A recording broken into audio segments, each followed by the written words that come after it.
My name is Kasha Vance, and for 32 years I was the forgotten child of the Vance dynasty. I grew up walking the halls of our Brookline mansion, surrounded by luxury, but never truly part of it. My father, Silas, ran Vance Manufacturing with an iron grip, and my mother, Eleanor, stayed loyally by his side. My siblings, Forrest, the golden boy, and Blair, the glittering socialite, played their roles perfectly. I was the quiet one, invisible. At least, that's what they believed. This Thanksgiving, the house felt different. My father kept checking his phone, whispering with my mother, excitement flickering in his usually stern face. Forrest boasted about business trips that never seemed to amount to anything. Blair posted pictures of the dining room, more concerned with her followers than the family sitting beside her. I listened, answering when spoken to, never offering more. The truth was I didn't need to. Dinner passed with the usual small talk, but once the plates were cleared, my father stood. His voice, sharp and commanding, cut through the clatter of silverware. "I have an announcement," he began. The room stilled. "Vance Manufacturing has been sold. $75 million. For a breath, there was silence. Then chaos. Forrest slammed his hand on the table, demanding to know why he hadn't been consulted. Blair cried out, furious that the company was leaving the family. My mother looked stunned, as if even she hadn't been told the full story. Father raised a hand, silencing them. "The money is going to the foundation," he said. His eyes were cold, unyielding. "None of you will inherit a dime. It's time you learned to make your own way." The outbursts grew louder, anger spilling into every corner of the room. I stayed silent. I watched. A small smile tugged at my lips. When the shouting began to fade, I leaned forward, my voice calm and clear. "Who's the buyer, Father?" He lifted his chin, almost smug. "Apex Group," he said. "A formidable private equity firm. The best hands possible to carry our name into the future." I rose slowly from my chair. The room quieted again, everyone's eyes turning to me for the first time all evening. I smoothed the fabric of my dress, feeling the weight of years pressing behind this moment. Then I met my father's gaze. "Interesting," I said softly. The word hung there, sharp as glass. My family stared, waiting for me to explain, to say more. I let the silence stretch, their confusion deepening, their questions filling the air like smoke. And for once, I didn't rush to fill it. I wanted them to sit in it, to feel the shift they could not yet name. Because what none of them knew, not yet, was that everything they believed about me, about this deal, about who held the power in that room, was about to change. I grew up in the shadow of a company that carried my family's name. Vance Manufacturing had been built by my grandfather with sweat and stubbornness, and in my house it was treated almost like a living thing. My father spent more time speaking about production lines and contracts than he ever did about his children. Forrest, my older brother, was always pointed to as the future. Blair, my younger sister, was doted on for her charm. I was the middle piece that didn't quite fit. Even as a child, I was drawn to the workings of the factory. I liked watching how machines moved, how parts fit together, how shipments left and arrived. Numbers and systems made sense to me in ways people never seemed to. When I shared my ideas, my father's smile was polite, almost indulgent. "That's sweet, dear," he would say. "But let the men handle the business." His words landed heavier than he knew. To him, I was a daughter with nothing more to offer than silence at the dinner table. Forrest was different. He showed no real interest in the company. He was bored by blueprints, hated meetings, and barely skimmed through reports. Yet the day he finished college, a seat on the executive floor was waiting for him. He was given the title of vice president, as if it were a graduation gift. His job mostly involved long lunches with friends and handing out business cards at parties. While I scribbled plans and tested out models in my notebooks, he burned through company credit cards without a second thought. The moment that marked me most came right after I finished my studies. I had worked through Stanford, taking on engineering and business at the same time, convinced that knowledge would finally make me impossible to ignore. I prepared a plan that could transform the company's operations. Faster production, less waste, stronger margins. It wasn't theory. I had tested every detail. I walked into the boardroom with hope beating fast in my chest. My father listened with folded arms. The board glanced at one another, waiting for his signal. When I finished, there was a brief pause, and then he laughed. In front of them all, he called my work theoretical nonsense. He said I had wasted their time. I stood there, the words cutting deeper than I wanted to admit, my carefully built confidence stripped away. That humiliation did not fade. It carved itself into me. That night, in my small apartment with textbooks still stacked in the corner, I made a decision. If they would not let me stand beside them, I would build my own place. Not under their roof, not with their name. I would leave Boston, start with nothing, and create something greater than what they had shut me out of. I swore I would return one day, not as the daughter they ignored, but as the power they never saw coming.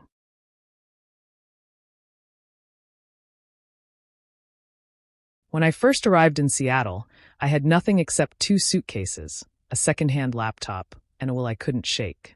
My apartment was a narrow box with thin walls where the neighbors argued at night, and the ceiling leaked when it rained. I lived on instant noodles and coffee that tasted like rust, but I didn't complain. The quiet gave me room to think, and thinking was the only thing I could afford. Days blurred into nights as I worked for anyone who would pay. I coded for startups that couldn't make payroll, fixed websites for mom-and-pop shops, and took freelance contracts from people who barely knew what they wanted. I sat at that small desk, pushing through exhaustion, my mind sharper than my body ever felt. Each small job paid just enough to keep the lights on.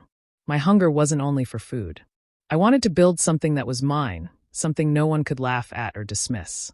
I needed a name that wasn't tied to the one I had been born with. That night, staring at a blank screen, I wrote 3 letters.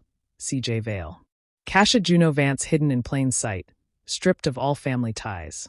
Under that mask, I could work without history chasing me. I registered the name, attached it to a small firm, and with that, Apex Group was born. The first months were brutal. I pitched ideas to investors who didn't return my calls. I offered services to companies that laughed at my tiny operation. But I kept refining a single concept, an intelligent system for supply chains, designed to spot inefficiencies and predict shortages before they happened. It was the same idea my father had thrown aside, but I shaped it into something stronger, practical, undeniable. One mid-sized distributor took a chance on me. Within weeks, their costs dropped, and word spread faster than I expected.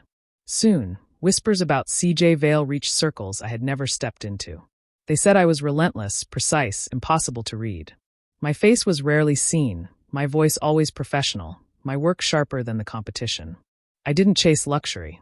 Every dollar that came in went straight back into the business. I bought out tiny firms nobody noticed, folding their talent into Apex, making the company grow without drawing attention. Brick by brick, my quiet empire took shape. To my family, none of this existed.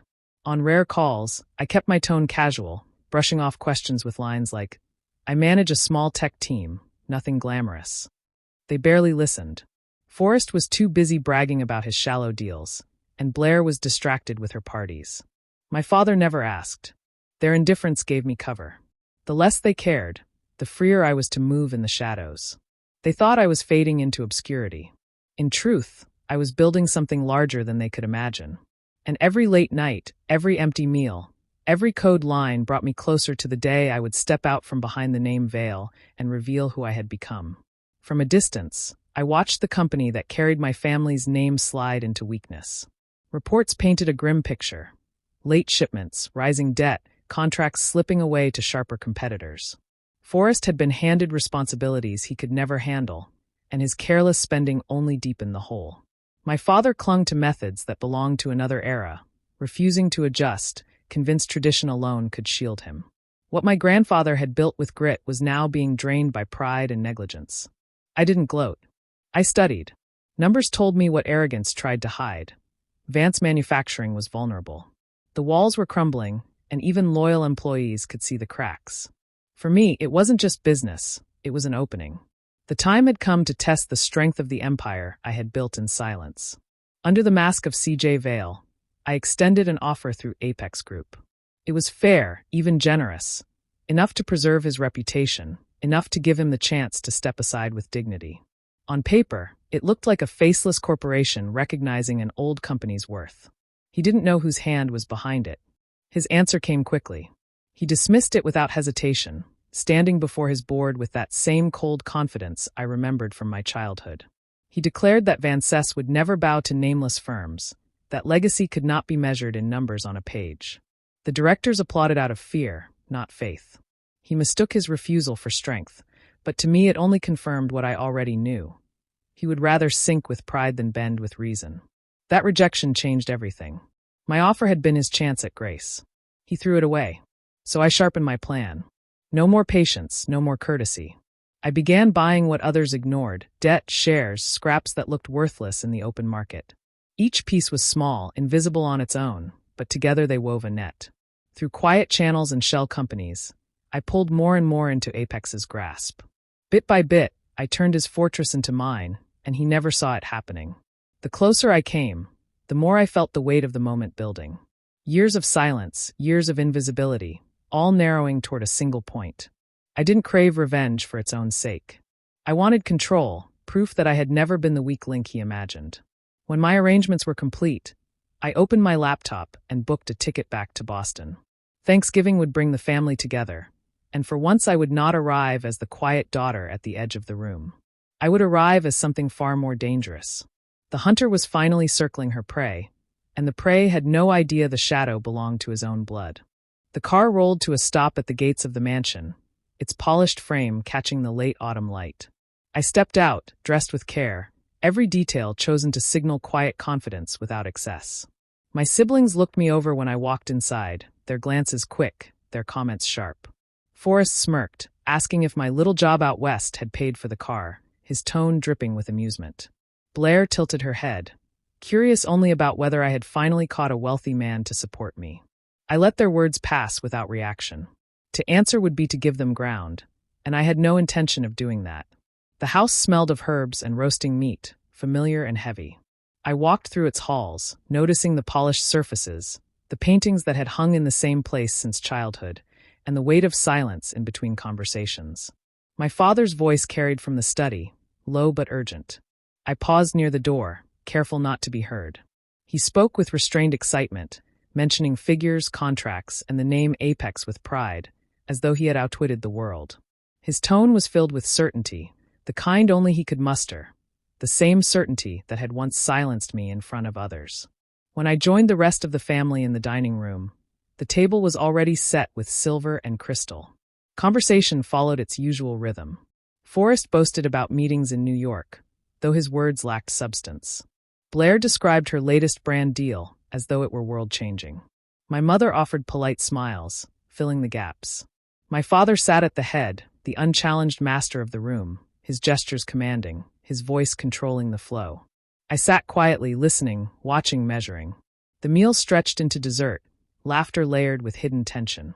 Then my father rose, his fork tapping the glass. His expression shifted into solemn pride as he cleared his throat. He spoke of legacy, of responsibility, of sacrifice. Then he delivered his news with precision. The company was gone. Sold. The money would bypass us all and flow into the foundation. The room froze for a heartbeat before it shattered. Forrest erupted first, his face red, demanding explanations. Blair's voice rose in protest, disbelief twisting her words. Even my mother faltered, her composure cracking at the edges. Anger filled the space, questions overlapping, accusations flying across the table. I sat still, my eyes on him, my breath even. I had no need to join the storm. While the others shouted, I kept my silence. I knew the moment would come, and when it did, it would cut sharper than anything they had said. Timing was everything. I folded my napkin slowly, placed it on the table, and looked across at the man who had underestimated me all my life. The chaos around us blurred into background noise. My chance had arrived, and the words I carried would change the meaning of everything he thought he had won. The air in the dining room seemed to vanish the moment my words landed. Chairs scraped, forks stilled, voices fell away. Forrest was the first to react. He threw his head back and burst into wild laughter, convinced I was making some ridiculous joke to lighten the tension. Blair blinked at me, her mouth slightly open, searching for an explanation that made sense. My father's expression shifted in sharp beats, first surprise, then disbelief, then a heavy anger that tightened every muscle in his face. I stayed steady, my voice calm, my movements precise. I drew a folder from my bag and placed it on the table. The papers inside carried signatures, seals, and agreements that could not be denied. With deliberate care, I slid them toward him. "These," I said, "belong to me. And now so does everything you thought untouchable." He snatched the documents, scanning them with shaking hands. His face flushed deep, his breathing heavy, his jaw clenched. He looked at the lines of ink, at the signature of C.J. Vale, then back at me. His fury erupted. He accused me of theft, of deception, of plotting against my own blood. He shouted that the deal was void, that no daughter of his would ever steal his name. He swore to fight me in court until nothing was left standing. I let his storm pass before I spoke again. My tone cut colder than his rage. The contracts are binding. The transfers are complete. The board signed unanimously. They feared collapse more than they feared you. Everything is already mine, and no court will undo what has been sealed. My words left no room for doubt. Forrest's laughter died into silence. Blair sat frozen, her hand gripping her glass until it trembled. My mother's eyes filled with tears she didn't dare let fall. But my father would not yield. His voice rose again, hoarse and bitter. He pointed at me as though I were a stranger who had invaded his house. His final words cracked through the room like a whip. "You are no daughter of mine." I didn't flinch. I leaned forward, my gaze locked on his, my tone sharp and measured. "Today," I answered, "I'm not your daughter. I'm your boss, and you will address me as such." The silence that followed was not the quiet of peace, but the weight of truth settling on every face around the table. The balance of power had shifted, and there was no going back. The house had gone quiet after the storm at dinner, but footsteps came down the hall and stopped at my door. Forrest slipped inside without knocking. His face was pale, his confidence gone. He didn't yell or accuse. Instead, he whispered urgently, as if afraid the walls could hear him. He wasn't worried about the company.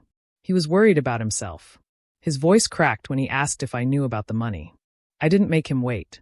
I told him I had traced every cent, 500,000 siphoned from accounts he thought no one watched. His shoulders sagged when I said it out loud. For once, he didn't try to argue. I explained the choice he had: hand over full control and obey, or face prison for fraud. He swallowed hard, his eyes darting toward the window like a trapped man.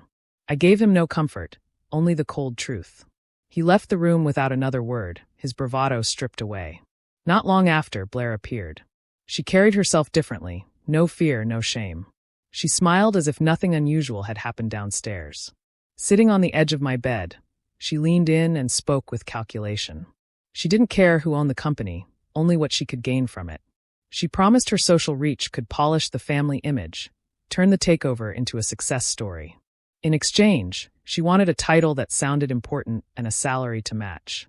I watched her carefully, hearing both her greed and her cunning. I didn't say yes or no, only told her I would consider the offer. She left satisfied, convinced she had played her part well. Later, my mother came. Eleanor's steps were soft, hesitant, almost reluctant. She sat quietly for a moment before speaking, her hands folded in her lap. Her voice was low, stripped of its usual elegance. She admitted what I had always known, that she had seen my strength but never defended me. She said she had been too weak to oppose Silas, too afraid to disrupt the fragile order of the family. She asked me if there was any way to make it right. I listened but gave no answer. Some things could not be undone with a few quiet words in the dark. When the door closed behind her, I was finally alone. The night pressed heavy around me. I sat on the edge of the bed, staring at the walls that once belonged to my childhood. For a brief moment, the weight of it all settled in. The brother I had cornered, the sister bartering for power, the mother drowning in regret. I felt the ache of what a family should have been and what mine never was. But weakness had no place in the path I had chosen. I straightened my back, drew a slow breath, and fixed my mind on the morning. The final confrontation was waiting, and I would meet it without hesitation. The next morning, the house felt different. The storm of the night before had left behind a silence that was sharp, almost brittle. I dressed with care, choosing clothes that spoke of authority without a word. When I walked into my father's study, the man behind the desk did not look like the figure I had grown up fearing. He looked older, smaller, stripped of the certainty that had once filled every corner of this house. I took the chair opposite him, and this time he did not command the room. I did. My voice was even, my words measured. I told him what would change. The company would no longer crawl behind outdated systems. Modernization would begin immediately. New technology, better processes, stronger oversight. The workers who kept the place alive would remain. The parasites who drained it for personal gain would not. His son's circle of hangers-on, I made clear, would be gone. He listened, his hands clasped too tightly, his face unreadable. At last, I placed before him a single document. A title without teeth, a role meant only for appearances. chairman emeritus. He could keep the respect of the public, but none of the power. I waited for resistance, but there was none. After a long pause, he signed. His pen shook slightly as the ink met the paper. Later, Forrest was summoned. He tried to bluff, to speak in that confident tone he had worn like armor his whole life. I stopped him with a single folder of proof. Every stolen dollar traced, every false entry highlighted. His smirk collapsed. I told him he would step down, immediately and permanently. The money he had taken would be returned in full, or the next set of papers I opened would be court documents. His voice cracked as he agreed. For once, Forrest Vance had no stage left to stand on. As the morning clock inched forward, I opened my laptop. At precisely 9:01, the news broke across every major outlet.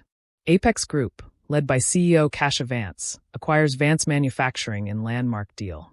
The words glowed on the screen, and within minutes the business world roared with questions, praise, and disbelief. My name, once ignored, now carried weight it had never held before. In the study, my father sat quietly, staring at the floor. Forrest's footsteps faded down the hall, stripped of the arrogance that once announced him. Somewhere in the house, Blair was already preparing her next move, ever the opportunist. My mother remained out of sight, perhaps hiding her tears. I closed the laptop with calm finality. The company was mine, and so was the future it carried. The balance had shifted forever, and there was no path back to the shadows where I had once been left. 6 months passed, and the building that once felt heavy with decline now carried new life. The glass towers of Vance Manufacturing looked brighter, the lobby busier, the people inside walking with energy. The old ways had been stripped away, and in their place stood systems that worked. Departments once buried in confusion were now streamlined, guided by leadership that cared about results as much as people. The mood inside the company was no longer resignation. It was hope, even excitement. Every week, I sat across from my father in the conference room. The first meetings had been cold, thick with silence. Now, though not warm, they carried a different weight. He asked questions, listened more, and sometimes even took notes. He never admitted it directly at first, but over time the words began to slip out. The systems I had forced through were saving his company, the one he once believed only he could protect. It was not friendship, not even comfort, but it was respect. Forrest had become a shadow of his former self. No more expensive suits bought with company money, no more long lunches disguised as meetings. He started at the bottom, doing tasks he had once mocked. He hated it at first, the hours, the discipline, the lack of shortcuts. Yet slowly something shifted. He worked late, showed up early, and though clumsy, he tried. The arrogance had been replaced by something else. Hunger to prove he was more than his mistakes. It was a struggle, but for the first time in his life, he was actually earning his place. Blair, who everyone thought would never last, surprised us all. She took over marketing and public relations, and instead of treating it as a title, she poured herself into the role. Her charm, once used for empty parties and shallow gains, now became a weapon for the company's growth. Campaigns flourished under her eye, partnerships grew, and the Vance name began to recover in the public eye. For the first time, Blair had value beyond her image, and she thrived on it. One late afternoon, after another long meeting, my father stayed behind as the others left. He sat quietly, studying me with a look I had never seen before. His voice was low when he finally spoke. He said the words I had once longed for, words I never thought I would hear. "You were right," he said, steady and sure. "I was wrong. Your grandfather would be proud of you." The room was still. The air seemed to shift. For years, I had carried the weight of being dismissed, ignored, underestimated. Now, in that single moment, the burden lightened. He had not given me kindness growing up, but he had given me something now, acknowledgement. It was not enough to erase the past, but it was enough to mark a new beginning. The city lights stretched out below as Kasia stood by the tall windows of her office. The glass reflected her face back at her, but her eyes lingered on the photo on her desk. It was new, her father, Forrest, Blair, and her mother all together. The smiles looked a little stiff, but they were real. For the first time, they weren't pretending for an audience. They were a family trying, however awkwardly, to exist without masks. She let out a quiet breath. For years, she had dreamed of revenge, of the moment she could throw her success in their faces. And yes, when it happened, the taste was sharp and satisfying. But as the weeks passed, she understood something deeper. Revenge had been only the beginning. The real triumph was not the company in her name, or the press calling her a powerhouse. It was seeing her father's eyes soften with respect, hearing her brother admit he had much to learn, and watching Blair discover value in herself that had nothing to do with shallow applause. That was the victory that mattered. Of course, the journey had come with scars. Some words could never be unsaid, some wounds would never fully close. She knew there would always be cracks in the foundation of her family. But she also knew cycles of pride and cruelty had to be broken, even if it meant setting fire to the old ways. Sometimes bridges had to burn so new paths could be built.